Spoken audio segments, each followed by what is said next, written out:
Muito bem, chegamos ao último bloco do Jogada de Classe desta quinta-feira, com muitas notícias, etc, etc, etc, né?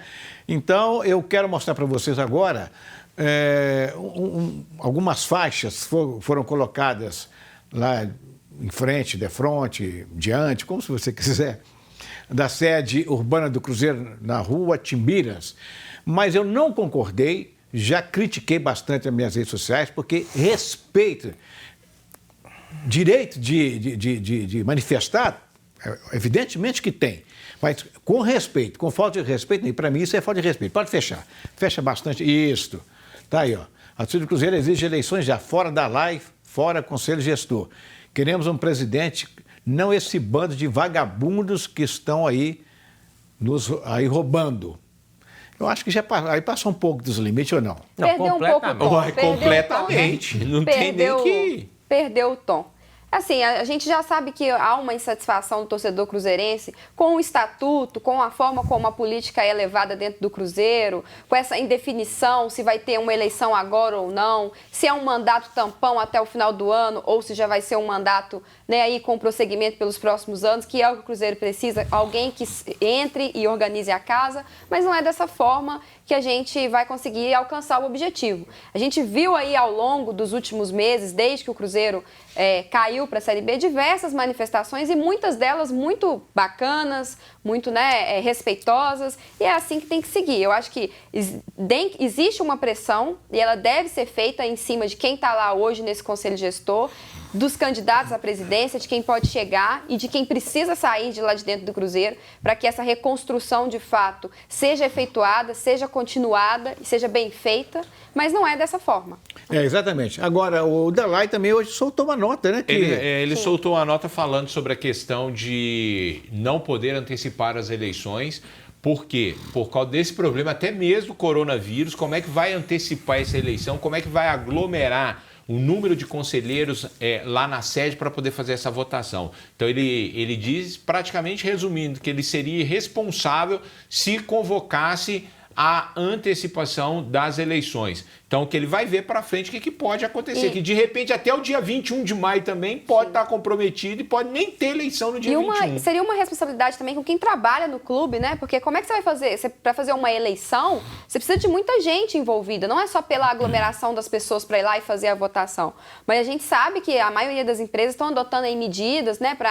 Muitos funcionários estão de casa, outros estão com horário reduzido, enfim. Então, seria até uma irresponsabilidade do Dalai também com os funcionários do Cruzeiro, da quem teria que se envolver nessa eleição. Então, não é o momento. Se for pensar só na parte política, talvez fosse uma boa ideia, mas a gente agora é o momento de colocar outros interesses acima da saúde e do bem-estar das pessoas. Mas quem fez um negócio desse aí, Orlando? Primeira coisa, encomendado, né? Já sabe, né? Não, outra coisa é o seguinte, teve um torcedor do Cruzeiro que me segue lá no Twitter que falou uma coisa interessante.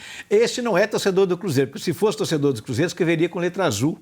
Escreveu de vermelho. Mas na verdade é o seguinte, né? É encomendado, não sei da parte de quem, não vou saber, mas isso aí tem cheiro, cara... Não é da parte do conselho gestor, não é? Cheiro, cara, do jeito que tá... Não, claro que não, ele está sendo questionado, então não. E também, acredito também, por conhecer o Sérgio Santos Rodrigues, não acho que é do Serginho também, não. Exatamente. Mas é de alguém que não está satisfeito lá, da parte política, de alguém da oposição, mas volto a dizer aqui, não acredito que seja da parte do Serginho, com certeza, por conhecê-lo bastante.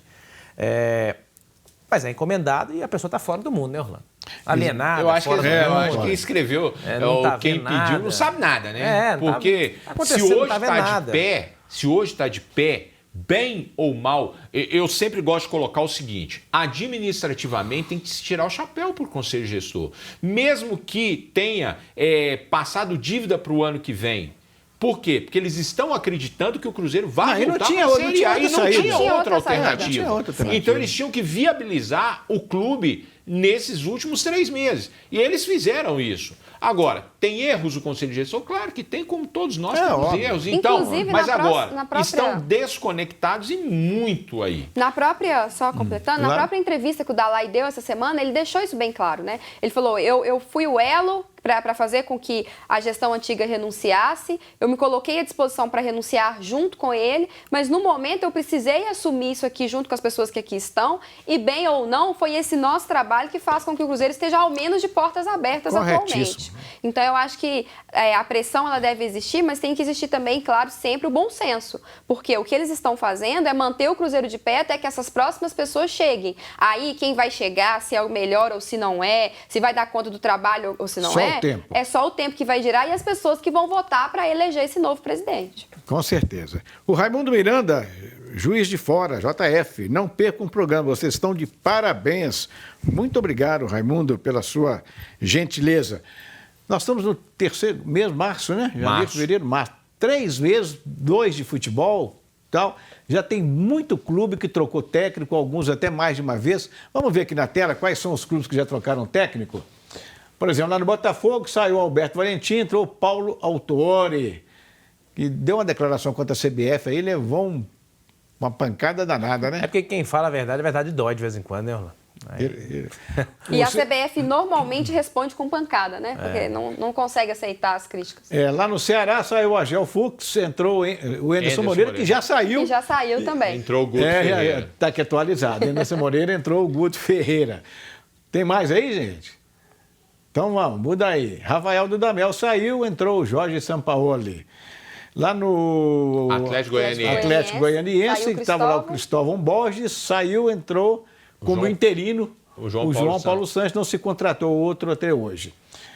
O Guto Ferreira, que estava lá no Sport, saiu, entrou o Daniel Paulista, que eu nunca vi falar. Foi volante lá. Foi campeão em 2008 pela Copa do Brasil. E treinou também o Sport por um período. Ele estava no Confiança, estava fazendo um bom trabalho no Confiança. Aqui em BH, o nosso Cruzeiro, o Adilson Batista saiu, entrou o Anderson Moreira.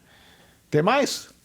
Não tá bom. Então já foram vários clubes trocando de técnico. Só abrindo um espaço aí, né? A gente estava até comentando aqui em off, a gente fala muito do futebol, mas a gente também tem que falar dos esportes, né? Igual o vôlei. Claro. A Superliga Masculina B já está cancelada. E a qualquer momento a CBV deve soltar um comunicado cancelando a Superliga masculina e feminina. Já é oficioso. Já é oficioso. E não vai ter campeão, não vai ter nada. A Superliga está aí praticamente cancelada 2019, 2020. Masculino e feminino. Masculino e feminino. São os efeitos aí, né, dessa pandemia no esporte. A gente tem visto não só no futebol, mas agora bem colocado aqui do vôlei. Isso já está atingindo outras competições. E não te cortando, mas já te cortando. Exatamente. Foi falar das Olimpíadas. As Olimpíadas ainda têm uma indefinição muito grande, principalmente porque, não só pensando lá na frente, na data oficial dos Jogos, mas porque tem muitas delegações, inclusive a delegação brasileira, que não fechou as vagas completas de todos os atletas que disputariam os Jogos. Então ainda está na fase de eliminação, de preparação, né, dos mundiais, que fazem as classificações dos atletas que participam. Então ainda tem muitos esportes com indefinições e sem delegação não tem como ter Jogos Olímpicos. Então aí também um grande evento que a gente espera muito que aconteça, né, a cada 4 anos, mas que provavelmente também vai ser afetado porque não tem condições mesmo de acontecer pelo bem, pela segurança e pelo brilho do esporte também como verdade. todo. Né? Agora, gente, este ano, sem dúvida alguma, vai ser um ano para ser esquecido ou até para ser lembrado, porque vai ser um ano, já está sendo um ano de grande sofrimento, né? Não sei se eu posso dizer que a gente foi até pego de surpresa, porque a gente estava levando a vida normalmente, de uma hora para outra, muda tudo na vida de todo mundo, né? De todo mundo. Né? Alguém fez até uma colocação. Do universo. E eu não sei responder, se vocês souberem responder. As principais ligas de futebol no mundo, eu sinceramente não tenho uma ideia, eu não lembro de todas elas terem parado ao mesmo tempo. Por algum problema, não lembro. Sinceramente, eu não lembro. Se alguém lembrar aí, pode até porque mandar. Pandemia assim nunca houve, né? Pois é. Pandemia assim nunca houve. Parou as principais tivemos algumas ligas. Epidemias, por exemplo, teve a gripe aviária, aquela coisa, mas não pegou o mundo inteiro, Não pegou o mundo inteiro, exatamente. Pegou algumas partes do mundo. Mas pandemia, porque pandemia é quando vai para o mundo inteiro, né? Eu, por exemplo, tenho 37 anos, nunca enfrentei uma pandemia. Meu pai tem 69 também. Também nunca vi. E outra coisa também, a gente nunca tinha visto, né? Os próprios atletas doentes, né? Quantos atletas aí a gente viu do futebol, do basquete. Porque, teoricamente, eles têm uma saúde perfeita. Né? Então, assim, mas alimentação, eu acho que exercícios, etc. Isso choca também, né? Porque quando você fala assim, a NBA parou os jogos, aí de repente você vê um atleta importante, como aconteceu, né? Doente, outros aí com suspeita, testando positivo, testando negativo. Então... Gente, mas acima de tudo, eu vou fechar da mesma maneira que eu abri o programa. Fé em Deus, orar muito, rezar muito, pedir a Deus que nos proteja. Obrigado, Paulo Azeredo, Natália Fiuza, Adilson Martins. Obrigado a vocês que nos acompanharam até agora. Amanhã a gente volta, 13h, ao vivo, se Deus quiser, aqui na nossa querida TV Horizonte, com Jogada de Classe. Quem não assistiu agora, avisa aí para quem não pôde assistir, que às 23h, 11h tem. Mas ligação é só agora, hein? Só agora ao vivo, tá bom? Tchau, gente. Um abraço.